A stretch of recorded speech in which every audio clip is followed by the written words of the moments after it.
और भाई साहब ये जगह हमारी ऑफरोडिंग के लिए बहुत ज्यादा परफेक्ट होने वाली थी। रास्ता यहाँ का ऑलरेडी काफी खराब था, जगह जगह कीचड़ और गड्ढे भरे हुए थे, तो मैंने सोच लिया था भाई आज अपनी गाड़ियों की अच्छी बैंड तो बजने वाली है। और 2 घंटे ड्राइव करने के बाद हम अपनी लोकेशन पे फाइनली पहुंच ही गए दोस्तों। और यहाँ पे एक दिक्कत आज अपनी ये हो रही थी कि हमारे जो एक भाई थे उनको चलाने में दिक्कत हो रही थी फॉर्च्यूनर, पता नहीं क्यों, लेकिन उन्होंने अपनी बेटी की फॉर्च्यूनर लेके आ गए थे। और यहाँ पे पहुंच के पता चला कि हमारे 2 दोस्त यहाँ पे ऑलरेडी प्रेजेंट है। एक है हमारे कैंपर वाले भाई और एक थे हमारे टोयोटा हाइलक्स वाले भाई। जी हाँ दोस्तों, ये वही इंसान है जिन्होंने 35 लाख रुपए का टोयोटा का पिकअप ट्रक खरीदा है। थोड़ी हाई हेलो करने के बाद हमारे हाइलक्स वाले भाई बोलने लगे, देखो भाई आज अपन मस्ती करने के लिए नहीं आए हैं, यहाँ पे अपन आज करेंगे अच्छे से भयंकर वाली ऑफ रोड रेस। हाँ जी बिल्कुल। वैसे ये बंदा भाई मुझे हमेशा पका देता है, तो मैंने अपने दोस्त से बोला भाई इसे क्यों ले आए, क्या जरूरत थी, काफी नहीं देगा ऑफ रोडिंग करने के लिए तीनों। भाई क्या करूँ, लाना पड़ता है, दोस्ती का सवाल है, अगर तू उसे भूल गया तो फिर तुझे भी भूल जाऊंगा। मुझे तो ये ठसन करने वाला लगता है। तो सब सुना रहे, ये देखो पूरा ट्रैक है, यहाँ पे गोल गोल अपने को एक लैप पूरा करने का है ऑफ रोडिंग में। फिर अपने को ऐसे जाना है, ऐसे ऐसे जंप मारते हुए, ऐसे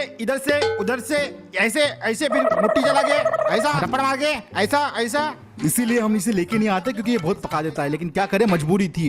भाई यार ये क्या बोल रहा है, मुझे कुछ भी समझ में नहीं आ रहा। और 10 मिनट तक इसकी बकबक सुनने के बाद फाइनली हम लोग ऑफ रोड रेस के लिए रेडी थे। गाड़ियां बिल्कुल एकदम स्ट्रेट लाइन में हमने पार्क कर दी थी और किसी के मुंह पे घबराहट थी, किसी को बस जीतना था, किसी को अपनी गाड़ी समझ में नहीं आ रही थी, कोई अपना अलग ही दिमाग लगा रहा था। और मैं सोच रहा था कि भाई मेरी गाड़ी पे कोई स्क्रैच ना आ जाए। और भाई घड़ी आ गई थी हमारी रेस की, तो भाई हम सब लोगों ने अपनी एक एक करके गाड़ियों को स्टार्ट कर दिया। और भाई गाड़ी स्टार्ट होते से दोस्तों हमारी अल्टीमेट ऑफ रोड रेस शुरू हो गई। और जैसा कि मैंने एक्सपेक्ट किया था, रेस चालू होते से भसड़ शुरू हो गई। जो हमारे हाइलक्स वाले भाई थे मुझे अच्छी तरीके से ठोके जा रहे थे, भाई मुझे आगे बढ़ने का मौका नहीं दिया जा रहा था। लिटरली मेरा रोड ब्लॉक कर रहे थे और मुझे आगे बढ़ने दिया ही नहीं जा रहा था। भाई मेरे पीछे थार वाले भाई भी थे और भाई ये कुछ भी कर सकते थे जीतने के लिए। किसी तरह बाजी मारते हुए कैंपर वाले भाई थोड़े से आगे निकल गए थे और भाई मैंने सोच लिया कि मैं थोड़ा अपना रास्ता से चेंज कर लेता हूँ, तो मैं थोड़ा लेफ्ट साइड की तरफ हो गया और मेरे पीछे थार वाले भाई भी आ गए। और ट्रैक में तो लिटरली हो हल्ला मचा हुआ था। मतलब थोड़ी देर के बाद मैं देखता हूँ कि यहाँ पे तो जंप्स चालू हो गए और हमारे फॉर्च्यूनर वाले भाई की फॉर्च्यूनर ही बंद हो गई, इतनी जोर से जंप हो गई। लेकिन फिर किसी तरह उन्होंने अपनी गाड़ी को फिर से स्टार्ट किया और रेस में वापस आ गए। ऑलरेडी यहाँ पर कीचड़ की वजह से रास्ता खराब था और हमारे थार वाले भाई ओवरटेक करने के लिए कुछ भी करने को तैयार थे। कैंपर और हाइलक्स की तो अलग ही दुश्मनी चालू थी, लेकिन थोड़ी देर के बाद हाइलक्स ने फाइनली लीड ले ली थी रेस की। उसके पीछे कैंपर, उसके पीछे मैं और फिर थार और सबसे आखिरी में फॉर्च्यूनर थी। भाई अब बारी थी सुपर जंप की, जिसको सबसे पहले हाइलक्स ने अच्छे से क्रॉस कर लिया। उसके बाद कैंपर ने, और जब मेरी जंप की बारी आई तो मैंने थोड़ा स्टाइल से स्लो मोशन में इस जंप को क्रॉस कर लिया भाई। और मेरी S11 क्लासिक ने इसको भरपूर सपोर्ट भी किया। ऐसा एक एक करके हम सारे लोगों ने भाई फटाफट फटाफट फटाफट जंप किया और भाई सब में बहुत मजा आ गया। लेकिन जब थार की जंप की बारी आई तो यहाँ पे कुछ अलग हो गया।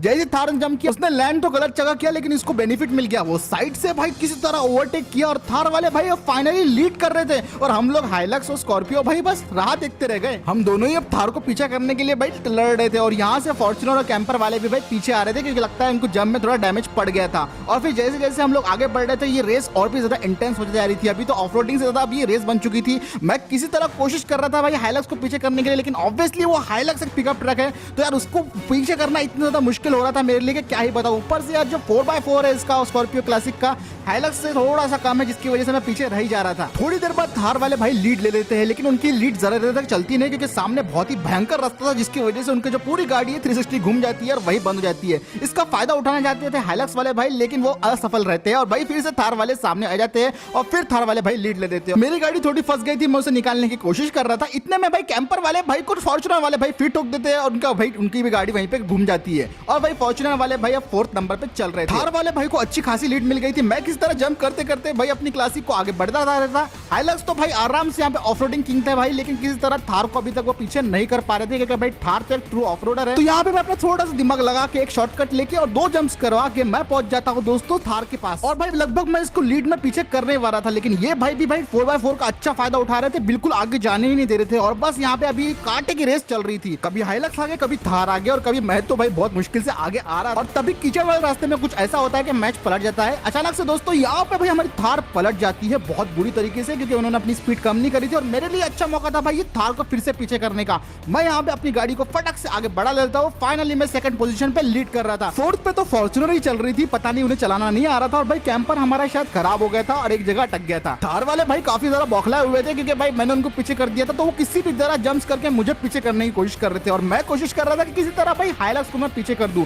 लेकिन अफसोस भाई मैं कितना मैं कोशिश कर लूं, हाइलक्स के नजदीक पहुंचने से मेरी स्पीड अचानक से स्लो की हो रही थी, यही नहीं समझ में आ रहा था। और थार वाले भाई भी अब पीछे से पूरा जोर लगा रहे थे एडी चोटी का कि मेरे तक पहुंच सके। हाइलक्स थार और स्कॉर्पियो एसएलएन क्लासिक मेरी, इन तीनों के बीच में ऐसी बैटल चल रही थी जैसे को फास्ट एंड फ्यूरियस की मूवी। हम लोग एक दूसरे को पीछे करने के लिए कोई भी हद तक जा सकते थे और भाई मुझे एक फाइनल गोल्डन चांस मिल गया जहां पे भाई हाइलक्स ने थोड़ी सी ब्रेक मारे और मुझे लगा कि मैं उसे आगे कर सकता हूँ गियर लगा के, लेकिन भाई ये भी पॉसिबल नहीं हुआ। भाई हाइलक्स सच में काफी ज्यादा पावरफुल था इन सब के मामले में और यही वो स्पॉट है जहां मेरा पोपट हो गया। मैंने कुछ ज्यादा स्पीड बढ़ा दी और अनफॉर्चुनेटली गाड़ी आउट ऑफ कंट्रोल होके भाई नई गाड़ी मेरी पलट गई।